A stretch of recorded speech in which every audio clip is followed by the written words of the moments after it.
ಓಂ ಶ್ರೀ ಮಹಾಗಣಾಧಿಪತಿಯೇ ನಮಃ. ಓಂ ಶ್ರೀ ಮಾತ್ರೇ ನಮಃ. ಓಂ ಶ್ರೀ ಗುರುಭ್ಯೋ ನಮಃ. ಸಮಸ್ತ ಕನ್ನಡ ವೀಕ್ಷಕರಿಗೆ ಹೊಸ ಆಂಗ್ಲ ವರ್ಷದ ಮತ್ತು ಸಂಕ್ರಾಂತಿ ಹಬ್ಬದ ಶುಭಾಶಯಗಳನ್ನು ಹೇಳುತ್ತಾ, ಮುಖ್ಯವಾಗಿ ನಮಗೆ 12 ರಾಶಿಗಳಿದೆ. ಅಂದರೆ ನಾವು ಕಾಲಪುರುಷನ ಚಕ್ರಗಳಲ್ಲಿ ನಾವು ನೋಡುವುದಾದರೆ 12 ರಾಶಿಗಳು. ಆ 12 ರಾಶಿಗಳಲ್ಲಿ ಮುಖ್ಯವಾಗಿ 27 ನಕ್ಷತ್ರಗಳು ಇರುತ್ತೆ. ಈ ನಕ್ಷತ್ರದಲ್ಲಿ ಅದರಲ್ಲಿ ಮುಖ್ಯವಾಗಿ ಕೆಲವೊಂದು ನಕ್ಷತ್ರದವರಿಗೆ ಈ ಹೊಸ ವರ್ಷ ಯಾವ ರೀತಿ ಅನುಕೂಲವಾಗಿರುತ್ತೆ, ಯಾವ ವಿಷಯಗಳಲ್ಲಿ ಮುಂಜಾಗ್ರತೆ ಕ್ರಮ ತಗೋಬೇಕು, ಮತ್ತು ಈ ನಕ್ಷತ್ರದಲ್ಲಿ ಹುಟ್ಟಿರುವಂತಹ ಜಾತಕರ ಗುಣ ಸ್ವಭಾವವು ಯಾವ ರೀತಿ ಇರುತ್ತೆ ಇತ್ಯಾದಿ ವಿಷಯಗಳ ಮೂಲಕ ನಾವು ಈ ವಿಡಿಯೋವನ್ನು ಆರಂಭಿಸೋಣ. ಅದರಲ್ಲಿ ಮುಖ್ಯವಾಗಿ ನಾವು ಇವತ್ತು ಡಿಸ್ಕಸ್ ಮಾಡ್ತಾ ಇರೋ ಯಾವ ನಕ್ಷತ್ರದ ಬಗ್ಗೆ ತಿಳ್ಕೊಳ್ತಾ ಇದ್ದೀವಿ ಅಂದರೆ, ವೃಶ್ಚಿಕ ರಾಶಿಯಲ್ಲಿ ಬರುವಂತಹ 4 ಪಾದಗಳು ಬರುವಂತಹ ಜ್ಯೇಷ್ಠ ನಕ್ಷತ್ರದ ಬಗ್ಗೆ ನಾವು ಈ ವಿಡಿಯೋದಲ್ಲಿ 2026ರಲ್ಲಿ ಜ್ಯೇಷ್ಠ ನಕ್ಷತ್ರದಲ್ಲಿ ಹುಟ್ಟಿರುವಂತಹ ಜಾತಕರಿಗೆ ಯಾವ ರೀತಿ ಅನುಕೂಲವಿರುತ್ತೆ ಅನ್ನುವಂತಹ ವಿಷಯಗಳನ್ನು ತಿಳಿದುಕೊಳ್ಳೋಣ. ಜ್ಯೇಷ್ಠ ನಕ್ಷತ್ರ 4 ಪಾದಗಳು ಮುಖ್ಯವಾಗಿ ಈ ವೃಶ್ಚಿಕ ರಾಶಿ, ಕುಜ ಅಧಿಪತಿಯಾಗಿರುವಂತಹ ವೃಶ್ಚಿಕ ರಾಶಿಯಲ್ಲಿ ಬರುತ್ತೆ. ಈ ನಕ್ಷತ್ರದ ಅಧಿಷ್ಠಾನ ದೇವತೆ ಆದಿದೇವತೆ ಬಂದು ಇಂದ್ರ ಆಗಿರ್ತಾರೆ. ಅಂದರೆ ನೋಡಿ ಎಷ್ಟು ದೊಡ್ಡ ನಕ್ಷತ್ರ ಅಂತ ನಾವು ಜ್ಯೇಷ್ಠ ನಕ್ಷತ್ರವನ್ನು ಹೇಳಬಹುದು. ಅಂದರೆ ದೇವತೆಗಳಿಗೆ ರಾಜ ಆಗಿರುವಂತಹ, ಸುರರಿಗೆ ರಾಜ ಆಗಿರುವಂತಹ ಇಂದ್ರನು ಈ ನಕ್ಷತ್ರಕ್ಕೆ ಅಧಿಪತಿಯಾಗಿರುತ್ತಾರೆ. ಇಂದ್ರ ಆಳುವಂತಹ ನಕ್ಷತ್ರ ಈ ಜ್ಯೇಷ್ಠ ನಕ್ಷತ್ರ. ಮುಖ್ಯವಾಗಿ 27 ನಕ್ಷತ್ರಗಳಲ್ಲಿ ಮುಖ್ಯವಾಗಿ ತ್ರಿಮೂರ್ತಿಗಳಿಗೆ ಸಂಬಂಧಪಟ್ಟಿರುವಂತಹ ನಕ್ಷತ್ರಗಳನ್ನು ಸ್ವಲ್ಪ ಸೈಡಲ್ಲಿ ಇಟ್ಟಿದ್ರೆ, ಉಳಿದಿರುವಂತಹ ನಕ್ಷತ್ರಗಳಲ್ಲಿ ಅತ್ಯದ್ಭುತವಾಗಿರುವಂತಹ ಮಹೋನ್ನತವಾಗಿರುವಂತಹ ಈ ನಕ್ಷತ್ರ ಯಾವುದಾದ್ರೂ ಒಂದಿದೆ ಅಂದರೆ ಅದು ಜ್ಯೇಷ್ಠ ನಕ್ಷತ್ರ ಅಂತ ಹೇಳಬಹುದು. 27 ನಕ್ಷತ್ರಗಳಲ್ಲಿ ಆರುದ್ರ ನಕ್ಷತ್ರ ಪರಮೇಶ್ವರನಿಗೆ ಸಾಕ್ಷಾತ್ ಪರಮೇಶ್ವರನ ನಕ್ಷತ್ರವಾಗಿರುತ್ತೆ. ಇನ್ನು ಬ್ರಹ್ಮ ದೇವರ ನಕ್ಷತ್ರ ಬಂದು ರೋಹಿಣಿ ನಕ್ಷತ್ರವೂ ಆಗಿರುತ್ತೆ. ಅದೇ ರೀತಿ ಶ್ರವಣ ನಕ್ಷತ್ರ ಶ್ರೀ ಮಹಾವಿಷ್ಣುವಿನ ನಕ್ಷತ್ರ ಆಗಿರುತ್ತೆ. ಈ 3 ನಕ್ಷತ್ರನ ಸ್ವಲ್ಪ ನಾವು ಸೈಡ್ಗಿಟ್ಟರೆ, ಇನ್ನು ಉಳಿದಿರುವಂತಹ ನಕ್ಷತ್ರದಲ್ಲಿ ಅದ್ಭುತ ಮತ್ತು ಅತಿ ವಿಶೇಷವಾಗಿರುವಂತಹ ನಕ್ಷತ್ರ ಜ್ಯೇಷ್ಠ ನಕ್ಷತ್ರ. ಜ್ಯೇಷ್ಠ ನಕ್ಷತ್ರ ಅಂತ ಹೇಳಿದ್ದೇವೆ. ಈಗ ಜ್ಯೇಷ್ಠ ನಕ್ಷತ್ರದ ಬಗ್ಗೆ ಕೆಲವೊಂದು ವಿಷಯಗಳು ಜ್ಯೋತಿಷ್ಯ ಶಾಸ್ತ್ರದ ಪ್ರಕಾರ ನಾವು ನೋಡುವುದಾದರೆ, ಮುಖ್ಯವಾಗಿ ಜ್ಯೇಷ್ಠ ಮಾಸದಲ್ಲಿ ಜ್ಯೇಷ್ಠ ನಕ್ಷತ್ರದಲ್ಲಿ ಜ್ಯೇಷ್ಠ ಸಂತಾನ ಏನಾದರೂ ಜನಿಸಿದರೆ ಅದೊಂದು ರೀತಿ ಅಪರೂಪದಲ್ಲಿ ಅಪರೂಪ ಅಂತ ಹೇಳಬಹುದು. ಅಂದರೆ ಈ ಜ್ಯೇಷ್ಠ ಮಾಸ ಆಲ್ಮೋಸ್ಟ್ ನಮಗೆ ಮೇ ಜೂನ್ ಈ ಮಧ್ಯದಲ್ಲಿ ಬರ್ತಾ ಇರುತ್ತೆ. ಈ ಜ್ಯೇಷ್ಠ ಮಾಸದಲ್ಲಿ ಜ್ಯೇಷ್ಠ ನಕ್ಷತ್ರದಲ್ಲಿ ಜ್ಯೇಷ್ಠ ಸಂತಾನವಾಗಿ ಜನಿಸಿದರೆ ಅದೊಂದು ರೀತಿ ಮಹಾಯೋಗ. ಅಂತಹ ವ್ಯಕ್ತಿ ಆ ಮನೆಯಲ್ಲಿ ಹುಟ್ಟಿರುವಂತಹ ಸಂದರ್ಭಗಳಲ್ಲಿ ಅದ್ಭುತ ರೀತಿಯಲ್ಲಿ ಯೋಗಕಾರಕವಾಗಿರುತ್ತೆ ಅಂತ ಜ್ಯೋತಿಷ್ಯ ಶಾಸ್ತ್ರದ ಪ್ರಕಾರ ಹೇಳ್ತಾ ಇರ್ತಾರೆ. ಇದನ್ನೇ ನಾವು ತ್ರಿಜ್ಯೇಷ್ಠ ಯೋಗ, ತ್ರಿಜ್ಯೇಷ್ಠ ರಾಶಿ ಅಂತ ನಾವು ಹೇಳ್ತಾ ಇರ್ತೇವೆ. ಈ ಬಹಳ ಅಪರೂಪ ಇದು. ಜ್ಯೇಷ್ಠ ಸಂತಾನ, ಜ್ಯೇಷ್ಠ ಮಾಸ, ಜ್ಯೇಷ್ಠ ನಕ್ಷತ್ರ. ನೋಡಿ ಕಾಂಬಿನೇಷನ್ ಯಾವ ರೀತಿ ಇರುತ್ತೆ. ಮುಖ್ಯವಾಗಿ ಇನ್ನೊಂದು ಕೆಲವೊಂದು ಪರಿಸರ ಪ್ರಾಂತಗಳಲ್ಲಿ ನಾವು ಗಮನಿಸುವುದಾದರೆ, ಜ್ಯೇಷ್ಠ ಮಾಸದಲ್ಲಿ ಜ್ಯೇಷ್ಠ ನಕ್ಷತ್ರದಲ್ಲಿ ಹುಟ್ಟಿರುವಂತಹ ಜ್ಯೇಷ್ಠ ಸಂತಾನಕ್ಕೆ ಜ್ಯೇಷ್ಠ ಸಂತಾನ ಮುಖಾಂತರನೇ ವಿವಾಹವು ನಿಶ್ಚಯ ಮಾಡಬೇಕು ಅನ್ನುವಂತಹ ಕೆಲವೊಂದು ಆಚಾರಗಳು ನಾವು ನೋಡ್ತಾ ಇರ್ತೇವೆ. ಮುಖ್ಯವಾಗಿ ಮತ್ತು 2ನೇ ಸಂತಾನ ಜ್ಯೇಷ್ಠ ನಕ್ಷತ್ರದಲ್ಲಿ, ಅಂದರೆ ಒಂದು ಕುಟುಂಬ ಅಂತ ಬಂದಾಗ ಪ್ರಥಮ ಸಂತಾನ ಅಲ್ಲದೆ 2ನೇ ಸಂತಾನ ಜ್ಯೇಷ್ಠ ನಕ್ಷತ್ರವಾದರೆ ಅಂತಹ ಮನೆಯಲ್ಲಿ ರಾಜಕೀಯವಾಗಿ ಸರ್ಕಾರ ವಿಷಯದಲ್ಲಾಗಿರ್ಬೋದು, ಕಂಪಲ್ಸರಿ ಆ ಮನೆಗೆ ಯಾರಾದರೂ ಆ ಮನೆಯಲ್ಲಿರುವಂತಹ ವ್ಯಕ್ತಿ ರಾಜಕೀಯ ಕ್ಷೇತ್ರದಲ್ಲಿ ಅದ್ಭುತ ರೀತಿಯಲ್ಲಿ ಉನ್ನತ ಹುದ್ದೆಗಳನ್ನು ಪಡೆಯುವುದಾಗಿರಬಹುದು, ಅಥವಾ ಆ ಮನೆಯಲ್ಲಿರುವಂತಹ ಯಾರಾದರೂ ಒಬ್ಬ ವ್ಯಕ್ತಿಗೆ ಗೌರ್ಮೆಂಟ್ ಜಾಬ್, ಉತ್ತಮ ರೀತಿಯಲ್ಲಿ ಅಧಿಕಾರ ಉಳ್ಳಂತಹ ಗೌರ್ಮೆಂಟ್ ಜಾಬ್ ಪಡೆಯೋದಕ್ಕೆ ಇರುತ್ತೆ. ಜ್ಯೇಷ್ಠ ನಕ್ಷತ್ರ ಅಂದರೆ ನೋಡಿ, ಇವರಲ್ಲಿ ಎಲ್ಲವೂ ಕೂಡ ಎಕ್ಸ್ಟ್ರೀಮ್ ಆಗಿರುತ್ತೆ.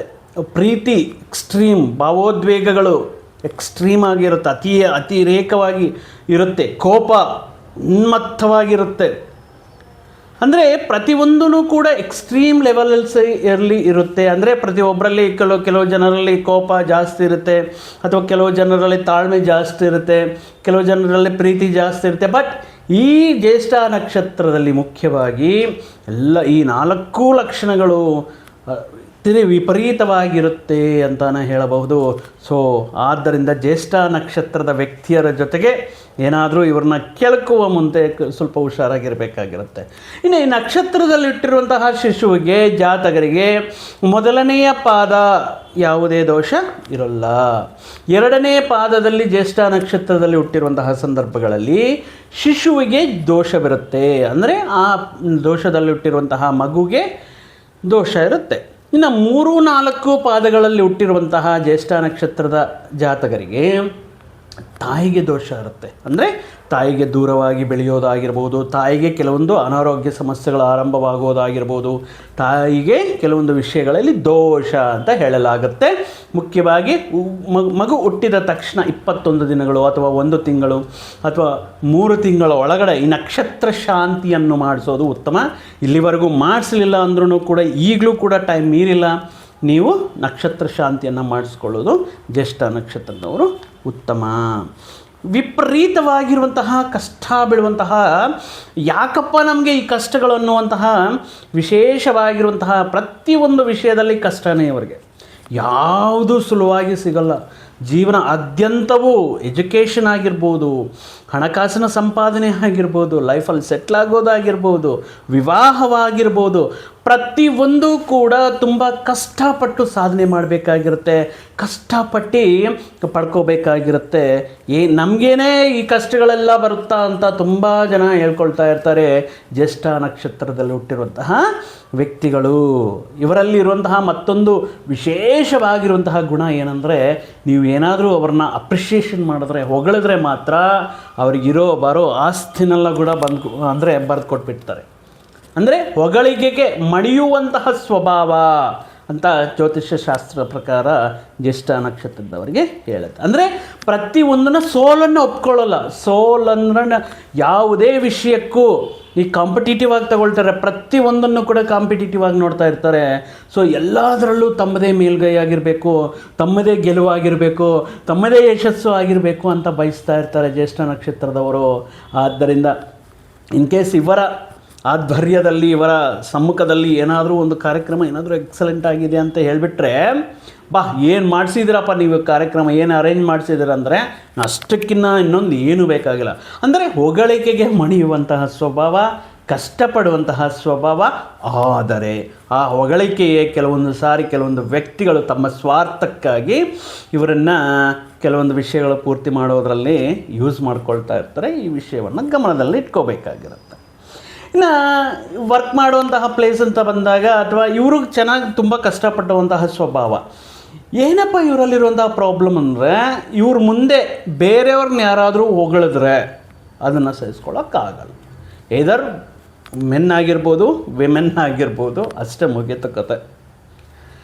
ಆ ಟೈಮಿಂದ ಅವ್ರು ಯಾವ ರೀತಿ ಇರ್ತಾರೆ ಅಂದರೆ, ಪ್ರತಿಯೊಂದು ವಿಷಯದಲ್ಲಿ ಆ ಹೊಗಳಿರುವಂತಹ ವ್ಯಕ್ತಿಯನ್ನು, ಈ ಅಪ್ರಿಷಿಯೇಷನ್ ತಗೊಂಡಿರುವಂತಹ ವ್ಯಕ್ತಿಯನ್ನು, ಹೊಗಳಿಸ್ಕೊಂಡಿರುವಂತಹ ವ್ಯಕ್ತಿಯನ್ನು ಇಬ್ಬರನ್ನೂ ಬಿಡಲ್ಲ. ಯಾವುದೋ ಒಂದು ರೀತಿಯಲ್ಲಿ ಕಾಲು ಎಳಿತಾ ಇರ್ತಾರೆ. ಪ್ರತಿಯೊಂದು ವಿಷಯದಲ್ಲಿ ಸಾಧಿಸ್ತಾ ಇರ್ತಾರೆ. ಕಂಪ್ಲೀಟಾಗಿ ಮಹಾಪ್ರಭು ನಮ್ಮನ್ನು ಬಿಟ್ಟುಬಿಡು ಅನ್ನುವಂತಹ ಈ ಲಕ್ಷಣಗಳು ಅನ್ನೋದು, ಸ್ವಲ್ಪ ಕಾಲೆಳೆಯುವಂತಹ ಲಕ್ಷಣಗಳು ಜಾಸ್ತಿ ಇರುತ್ತೆ. ಅಂದ್ರೆ ಪ್ರತಿಯೊಂದರಲ್ಲಿ ಕೂಡ ಅಟೆನ್ಷನ್ ಸೀಕರ್ ಅಂತ ಹೇಳ್ಬೋದು. ಪ್ರತಿಯೊಂದು ವಿಷಯದಲ್ಲಿ ಕೂಡ ತಮ್ಮದೇ ಒಂದು ಗುರುತಿಸಬೇಕೆ ಅನ್ನೋದು ಕಾಣ್ತಾ ಇರಬೇಕು. ಇನ್ನು ಬೇರೆಯವ್ರನ್ನ ಯಾರಾದರೂ ಇವ್ರ ಮುಂದೆ ಏನಾದರೂ ನೋಡಿ ಆ ರೀತಿ ಮಾಡಿದ್ರೆ ತುಂಬ ಅವರನ್ನು ಒಂದು ಹಂತಕ್ಕೆ ತಗೊಂಡೋಗ್ಬಿಡ್ತಾರೆ. ಆ ರೀತಿ ಜ್ಯೇಷ್ಠ ನಕ್ಷತ್ರದ ವ್ಯಕ್ತಿಯ ಗುಣಲಕ್ಷಣಗಳಾಗಿರುತ್ತೆ. ಆದರೆ ಪರ್ಟಿಕ್ಯುಲರಾಗಿ ಇದು ಕೆಲವೊಂದು ಗುಣಲಕ್ಷಣಗಳು ಮಾತ್ರ, ದಯವಿಟ್ಟಾಗಿ ನೀವು ಪರ್ಸ್ನಲಾಗಿ ತಗೊಳ್ಳೋಕೆ ಹೋಗಬೇಡಿ. ಇದಕ್ಕೆ ವಿಭಿನ್ನವಾಗಿರುವಂತಹ ಲಕ್ಷಣಗಳು ಇರುವಂತಹ ಸಂದರ್ಭದಲ್ಲಿ ಓಕೆ, ಬಟ್ ಸಾಧಾರಣವಾಗಿ ಈ ರೀತಿಯ ಲಕ್ಷಣಗಳನ್ನು ಇರುತ್ತೆ. ಇನ್ನು ಜವಾಬ್ದಾರಿಗಳು ತಗೊಳ್ಳೋದ್ರಲ್ಲಿ ಇವರಿಗಿನ್ನ ಮೀರಿಸೋರು ಬೇರೆ ಯಾರೂ ಇರಲ್ಲ. ಅದು ಕೌಟುಂಬಿಕ ಪರವಾಗಿ ಆಗಿರಬಹುದು, ಅಥವಾ ಅಕ್ಕ ತಂಗಿ ಮದುವೆ ಮಾಡಬೇಕು ಅನ್ನುವಂತಹ ಜವಾಬ್ದಾರಿಗಳಾಗಿರ್ಬೋದು, ಸಾಲಗಳು ತೀರಿಸಬೇಕಾಗಿರ್ಬೋದು ಆಗಿರುವಂತಹ ಸಂದರ್ಭಗಳಾಗಿರ್ಬಹುದು, ಅಥವಾ ತುಂಬ ಕಷ್ಟದಲ್ಲಿ ಹಣಕಾಸಿನ ಸಮಸ್ಯೆಗಳಲ್ಲಿರುವಂತಹ ಒಂದು ಕುಟುಂಬವನ್ನು ಒಂದು ಹಂತಕ್ಕೆ ತಲುಪಿಸಿ ಒಂದು ಸಕ್ಸಸ್ ಹಾದಿಯಲ್ಲಿ ಇಡೋದರಲ್ಲಿ, ಆ ರೀತಿ ಜವಾಬ್ದಾರಿಗಳನ್ನು ಕೈ ಹಿಡಿಯೋದರಲ್ಲಿ, ಆ ಜವಾಬ್ದಾರಿಗಳನ್ನು ಪೂರ್ತಿ ಮಾಡೋದರಲ್ಲಿ ಇವರಿಗೆ ಸಾಟಿ ಬೇರೆ ಯಾರೂ ಇರಲ್ಲ. ಆದ್ದರಿಂದ ಪ್ರತಿ ಕುಟುಂಬದಲ್ಲಿ ಜ್ಯೇಷ್ಠ ನಕ್ಷತ್ರದಂಥವರು ಇದ್ದರೆ ಮಾತ್ರ ಎಕ್ಸಲೆಂಟಾಗಿ ಆ ಕುಟುಂಬದ ಯಶಸ್ಸು ಅನ್ನೋದು ಅದ್ಭುತ ರೀತಿಯಲ್ಲಿ ಬೆಳವಣಿಗೆ ಆಗ್ತಾ ಇರುತ್ತೆ. ಮುಖ್ಯವಾಗಿ ಎಲ್ಲ ಇವರು ನೋಡುವಂತಹ, ಮಾತಾಡುವಂತಹ ರೀತಿ ಆಗಿರ್ಬೋದು, ಇವರ ಮುಖವರ್ಚಸ್ಸಾಗಿರ್ಬೋದು, ಎಲ್ಲರನ್ನ ಕೂಡ ತುಂಬ ಅಟ್ರ್ಯಾಕ್ಟ್ ಮಾಡುತ್ತೆ. ಅದೇ ಮುಂಚೆ ಹೇಳ್ದಂಗೆ ಅಂದರೆ ಹೊಗಳಿಕೆಗೆ ಮಣಿಯುವಂತಹ ಸ್ವಭಾವ ಆಗಿರುತ್ತೆ. ಇವರಿಗೆ ಮುಖ್ಯವಾಗಿ ಉದ್ಯೋಗಗಳಂತಹ ಗೌರ್ಮೆಂಟ್ ಸರ್ವೆಂಟ್ಸ್ ಆಗಿ ಗೌರ್ಮೆಂಟ್ ಫೀಲ್ಡ್ಸಲ್ಲಿರುವಂತಹ ವ್ಯಕ್ತಿಗಳಾಗಿದ್ದರೆ ಅಂತಹ ವ್ಯಕ್ತಿಗಳು ತುಂಬ ಚೆನ್ನಾಗಿ ಆಗಿರುತ್ತೆ. ಮುಖ್ಯವಾಗಿ ಈ ಜ್ಯೇಷ್ಠ ನಕ್ಷತ್ರದವರು ಸಿನಿ, ಮೀಡಿಯಾ, ಸೋಷಿಯಲ್ ಮೀಡಿಯಾ ಇತ್ಯಾದಿ ಕ್ಷೇತ್ರಗಳನ್ನು ಆಯ್ಕೆ ಮಾಡಿಕೊಂಡ್ರೆ ಇವರಲ್ಲಿರುವಂತಹ ಸೃಜನಶೀಲತೆ, ಕ್ರಿಯೇಟಿವಿಟಿಯಿಂದ ಎಕ್ಸ್ಟ್ರಾರ್ಡಿನರಿ ಲಾಭಗಳನ್ನು ಪಡೆಯಬಹುದು. ಇನ್ನು ಮುಖ್ಯವಾಗಿ ಜ್ಯೇಷ್ಠ ನಕ್ಷತ್ರದವರಿಗೆ ವಿವಾಹ ತಡವಾಗ್ತಾ ಇರುತ್ತೆ, ಅಥವಾ ವಿಪರೀತ, ಪ್ರತಿಯೊಂದು ವಿಪರೀತ ಅಂತ ಹೇಳಿದ್ದೀವಲ್ಲ, ಅಂದರೆ ಕುಜದೋಷ ಪ್ರಭಾವ ಆಗಿರ್ಬೋದು, ಕಾಲಸರ್ಪ ದೋಷದ ಪ್ರಭಾವ ಆಗಿರಬಹುದು, ಸರ್ವಸಾಮಾನ್ಯವಾಗಿರುತ್ತೆ ಜ್ಯೇಷ್ಠ ನಕ್ಷತ್ರದಲ್ಲಿ ಹುಟ್ಟಿರುವಂತಹ ವ್ಯಕ್ತಿಗಳಿಗೆ. ಆದ್ದರಿಂದ ಒಮ್ಮೆ ನಿಮ್ಮ ಜಾತಕವನ್ನು ಪರಿಶೀಲನೆ ಮಾಡಿಸ್ಕೊಳ್ಳೋದು ಉತ್ತಮ. ಒಂದು ಸರಿ ನಿಮ್ಮ ವೈಯಕ್ತಿಕ ಜಾತಕವನ್ನು ಅನಾಲಿಸಿಸ್ ಮಾಡ್ಕೊಳ್ಳೋ ಮುಖಾಂತರ ಏನಾದರೂ ಆ ರೀತಿ ದೋಷಗಳಿದೆಯಾ, ಮದುವೆ ಡಿಲೇ ಆಗ್ತಾ ಇದೆಯಾ, ಅಥವಾ ವೈವಾಹಿಕ ಜೀವನದಲ್ಲಿ ಏನಾದರೂ ಸಮಸ್ಯೆಗಳು ಬರ್ತಾ ಇದೆಯಾ, ಅಥವಾ ಕೆಲವೊಂದು ಸಾರಿ ಏನಾಗುತ್ತೆ ಅಂದರೆ ಈ ಜ್ಯೇಷ್ಠ ನಕ್ಷತ್ರದವರಿಗೆ ಪ್ರೀತಿ ಪ್ರೇಮ ವ್ಯವಹಾರಗಳು ಸೂಟ್ ಆಗಲ್ಲ ಇವರಿಗೆ. ಯಾಕಂದರೆ ಇವರಲ್ಲಿರುವಂತಹ ಅತಿಯಾಗಿ ಕೇರ್ ಮಾಡೋದು, ಅತಿಯಾಗಿ ಪೊಸೆಸಿವ್ನೆಸ್ ಆಗಿರ್ಬೋದು, ಅತಿಯಾಗಿ ಮಾತಾಡುವುದು, ಅತಿಯಾಗಿ ಕೋಪ ಬರೋದು ಇತ್ಯಾದಿ ವಿಷಯಗಳು ಜಾಸ್ತಿ ಇರೋದರಿಂದ ಎಷ್ಟು ಬೇಗ ಪ್ರೀತಿಯಲ್ಲಿ ಬೀಳ್ತಾ ಇರ್ತಾರೋ ಅಷ್ಟು ಬೇಗ ಬ್ರೇಕಪ್ ಅನ್ನೋದು ಆಗ್ತಾನೇ ಇರುತ್ತೆ ಇವರ ಜೀವನದಲ್ಲಿ. ಸೊ ಪ್ರೀತಿ ಪ್ರೇಮ ವ್ಯವಹಾರಗಳಿಗಿನ್ನ ಮದುವೆಗಿನ್ನ ಹಿರಿಯರು ನಿಶ್ಚಯ ಮಾಡಿರುವಂಥ arranged marriage ಸೂಕ್ತವಾಗುತ್ತೆ Jyeshtha ನಕ್ಷತ್ರದವರಿಗೆ. So in case ಆ ರೀತಿ ಸಮಸ್ಯೆಗಳಿದೆಯಾ ಅಥವಾ ಕುಜದೋಷದ ಏನಾದರೂ ಪರಿಹಾರಗಳು ಮಾಡ್ಕೋಬೇಕಾ ಅನ್ನೋದು ನಿಮ್ಮ ವೈಯಕ್ತಿಕ ಜಾತಕದ ಮುಖಾಂತರ ನೋಡ್ಕೋಬೇಕಾಗಿರುತ್ತೆ. ಮುಖ್ಯವಾಗಿ ಯಾರನ್ನೂ ಕೂಡ ತುಂಬ ಪ್ರಾಮಾಣಿಕ ವ್ಯಕ್ತಿಗಳು, ಯಾರನ್ನು ಮೋಸ ಮಾಡಬೇಕು ಅಂತ ನೋಡಲ್ಲ, ಯಾರ ಕೈಯಲ್ಲಿ ಕೂಡ ಮೋಸ ಹೋಗೋಲ್ಲ. ಇವರನ್ನು ಮೋಸ ಮಾಡೋದು ಅಥವಾ ಸುಳ್ಳು ಹೇಳಿ ಎಸ್ಕೇಪ್ ಆಗೋದು, ಮೋಸ ಮಾಡಿ ಇದು ಮಾಡೋದು ಅಷ್ಟು ಸಾಧ್ಯ ಅಲ್ಲ. ಸೊ ಅದ್ಭುತ ರೀತಿಯಲ್ಲಿ ನೋಡಿಬಿಟ್ಟು ಮಾತಾಡುವಂತಹ ರೀತಿಯನ್ನು ಹೇಳಿಬಿಟ್ಟು ಕೆಲವೊಂದು ವಿಷಯಗಳನ್ನು ಇವರು ತುಂಬ ಸ್ಮಾರ್ಟಾಗಿ, ಇವ್ರಿಗೆ ಯಾರಾದರೂ ಏನಾದರೂ ಸ್ವಲ್ಪ ಮಸ್ಕ ಹೊಡಬೇಕು ಅಂತ ಟ್ರೈ ಮಾಡಿದ್ರೆ ಇವ್ರ ಕೈಯಲ್ಲಿ ಆ ರೀತಿ ಮಾಡೋದಕ್ಕೆ ಆಗಲ್ಲ. ಬಟ್ ಲವ್ ಮ್ಯಾರೇಜಸ್ ಅನ್ನೋದು ಇವರಿಗೆ ಕೂಡಿ ಬರಲ್ಲ.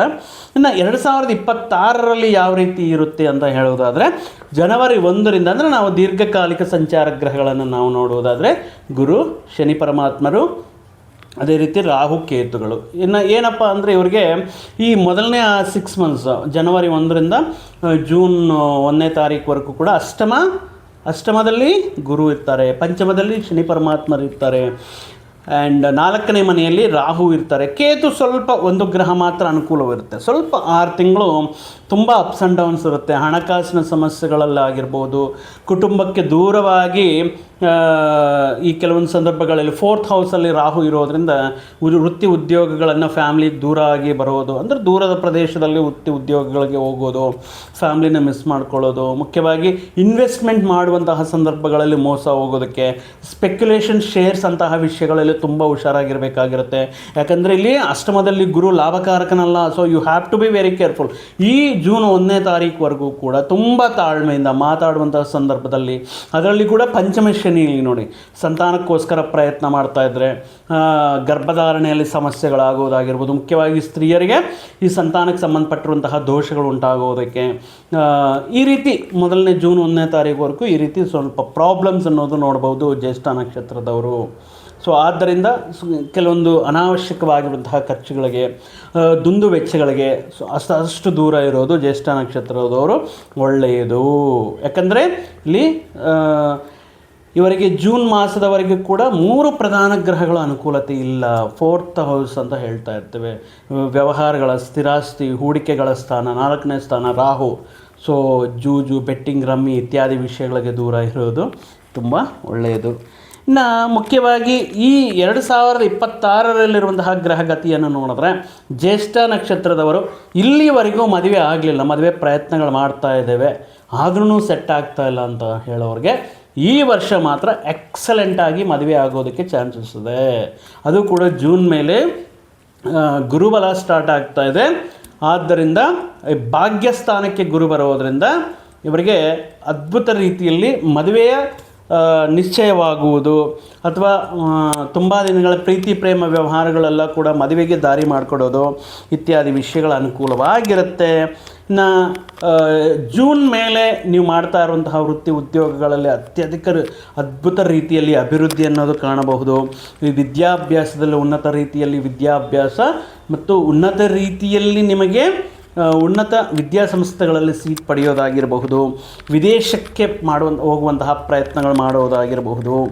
ಈ ಸಂದರ್ಭದಲ್ಲಿ ಅದ್ಭುತ ರೀತಿಯಲ್ಲಿ ನಿಮಗೆ ಅನುಕೂಲವಾಗಿರುತ್ತೆ. ಮುಖ್ಯವಾಗಿ ಇನ್ನು ಈ ನಕ್ಷತ್ರ ಅಂತ ನೋಡುವುದಾದರೆ ಖಂಡಿತ ಈ ಜ್ಯೇಷ್ಠ ನಕ್ಷತ್ರದವರಿಗೆ ಸ್ವಲ್ಪ ಮದುವೆಯ ಯೋಗ ಮಾತ್ರ ಮತ್ತು ವಿದೇಶಿ ಯೋಗ ಮಾತ್ರ ಅದ್ಭುತವಾಗಿದೆ.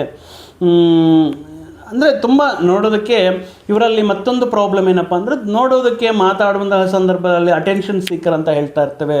ಅದ್ಭುತ ರೀತಿಯಲ್ಲಿ ನೋಟ ಇರುತ್ತೆ. ಸೌಂದರ್ಯ ಆರಾಧಕರು ಸೌಂದರ್ಯವನ್ನು ಅಂದರೆ ಆಟೋಮೆಟಿಕ್ ಪ್ರಾಕೃತಿಕವಾಗಿ ಬಂದಿರುವ ಕಾರಣದಿಂದ ಇವರ ಮಾತುಗಳಿಂದ ಇವರಿಗಿರುವಂತಹ ರೂಪದಿಂದ ನರದೃಷ್ಟಿ ಅನ್ನೋದು ಜಾಸ್ತಿ ಇರುತ್ತೆ. ಆದ್ದರಿಂದ ಇವರು ಸದಾ ಶ್ರೀ ಲಕ್ಷ್ಮೀ ನೃಸಿಂಹಸ್ವಾಮಿನ ಆರಾಧನೆ ಮಾಡುವುದರಿಂದ, ಪಂಚಮುಖ ಆಂಜನೇಯ ಸ್ವಾಮಿನ ಆರಾಧನೆ ಮಾಡುವುದರಿಂದ ಈ ನರದೃಷ್ಟಿ ನರದೋಷ ಸಮಸ್ಯೆಗಳನ್ನೋದು ಬಗೆಹರಿಯುತ್ತೆ. ಮುಖ್ಯವಾಗಿ ಜ್ಯೇಷ್ಠ ನಕ್ಷತ್ರದವರು ನಾನು ಹೇಳಿದ್ದೀನಿ, ಇವರಿಗೆ ಏನಿದ್ರೂ ಕೂಡ ಎಕ್ಸೀಡಿಂಗ್ ಎಕ್ಸ್ಪೆಕ್ಟೇಷನ್ಸ್ ಇರುತ್ತೆ. ಒಂದು ನಾರ್ಮಲ್ ವೆಹಿಕಲ್ ತಗೊಳ್ಳೋಕ್ಕೆ ಪ್ರಯತ್ನ ಮಾಡಲ್ಲ. ಇವರೇ ಯೋಚನೆಗಳೆಲ್ಲವೂ ಕೂಡ ಟಾಪ್ ರೇಂಜಲ್ಲಿರುತ್ತೆ. ಅವರಿಗೆ ಆಸೆಗಳಿಗೆ ತಕ್ಕಂತೆ ಜೂನ್ ಮೇಲೆ ಒಂದು ಬೆಲೆ ಬಾಳುವಂತಹ ಅದ್ಭುತ ರೀತಿಯಲ್ಲಿ ವಾಹನವನ್ನು ಪಡೆಯುವಂತಹ ಯೋಗ ಗೋಚಾರವಾಗ್ತಾ ಇದೆ. ರಾಜಕೀಯ, ಸಿನಿಮಾ, ಮೀಡಿಯಾ ಇತ್ಯಾದಿ ವಿಷಯಗಳನ್ನು ಆಯ್ಕೆ ಮಾಡಿಕೊಂಡಿರುವಂತಹ ಕ್ಷೇತ್ರಗಳಲ್ಲಿ ಅದ್ಭುತ ರೀತಿಯಲ್ಲಿ ಅವಕಾಶಗಳನ್ನು ಪಡೆಯೋದಕ್ಕೆ, ಅದ್ಭುತ ರೀತಿಯಲ್ಲಿ ಇವರು ತಮ್ಮ ಜನರ ಆದರಣೆಯನ್ನು ಪಡೆಯೋದಕ್ಕೆ ಅನುಕೂಲವಾಗಿರುತ್ತೆ. ಮುಖ್ಯವಾಗಿ ಉದ್ಯೋಗ ಪ್ರಯತ್ನಗಳು ಅಥವಾ ಜಾಬ್ ಕಳ್ಕೊಂಡಿರುವಂಥವ್ರು ಅಥವಾ ಒಂದು ಜಾಬಿಂದ ಮತ್ತೊಂದು ಜಾಬ್ಗೆ ನಾವು ಪ್ರಯತ್ನ ಮಾಡ್ತಾ ಇದ್ದೀವಿ ಅನ್ನುವಂತಹ ಸಂದರ್ಭಗಳಲ್ಲಿ ಜೂನ್, ಜುಲೈ, ಆಗಸ್ಟ್ ಎಕ್ಸಲೆಂಟ್ ಆಗಿರುತ್ತೆ. ಮತ್ತೊಂದು ವಿಷಯ ಏನಂದರೆ ಆಗಸ್ಟ್ 17ರಿಂದ ಅಕ್ಟೋಬರ್ 17ರವರೆಗೂ ರವಿ ಕೂಡ ಅದ್ಭುತ ರೀತಿಯಲ್ಲಿ ಜ್ಯೇಷ್ಠ ನಕ್ಷತ್ರದವರಿಗೆ ಯೋಗಕಾರಕನಾಗಿರ್ತಾರೆ.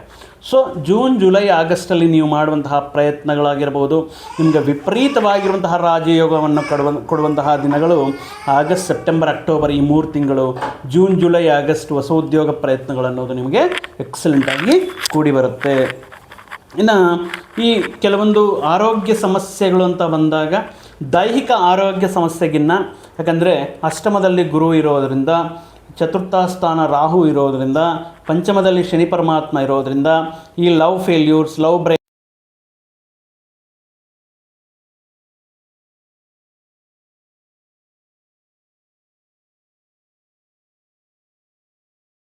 ಇರುತ್ತೆ.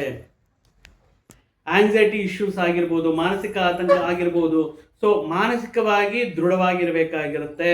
ಮಾನಸಿಕವಾಗಿ ಕೆಲವೊಂದು ವಿಷಯಗಳಲ್ಲಿ ತುಂಬ ಆತಂಕಕ್ಕೀಡಾಗಬಾರದು.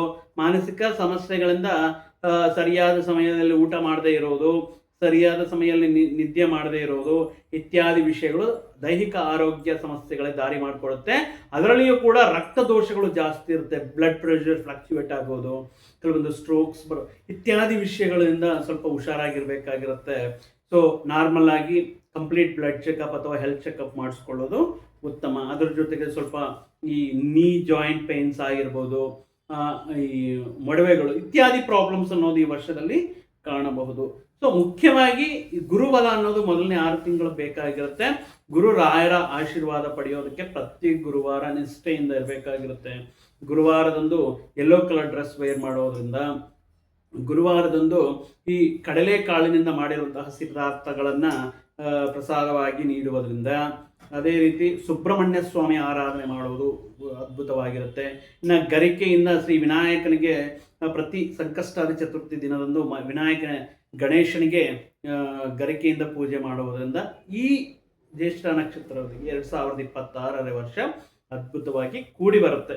ಸೊ ಆದ್ದರಿಂದ ಯಾವುದಕ್ಕೂ ಅಷ್ಟೇ ಲಿಮಿಟ್ ಅನ್ನೋದು ಇರಬೇಕಾಗಿರುತ್ತೆ. ಯಾವುದನ್ನು ಅತಿ ಆದರೆ ಏನಾಗುತ್ತೆ, ತುಂಬ ಕಷ್ಟಗಳಿರುತ್ತೆ. ಸೊ ಆದ್ದರಿಂದ ಮಿತಿಯಲ್ಲಿ ನಾವು ಬದುಕೋಣ. ಎಲ್ಲರ ಜೊತೆ ಸ್ನೇಹದೊಡನೆ ಪ್ರೀತಿಯೊಡನೆ ಇರೋಣ.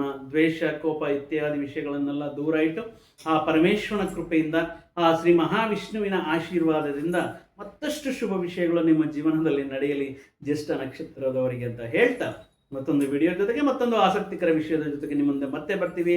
ಅಲ್ಲಿಯವರೆಗೂ ಸರ್ವೇ ಜನಾಂ ಸುಖಿನೋ ಭವಂತು, ಸಮಸ್ತ ಸನ್ಮಂಗಳಾನಿ ಭವಂತು. ಜೈ ಶ್ರೀರಾಮ್.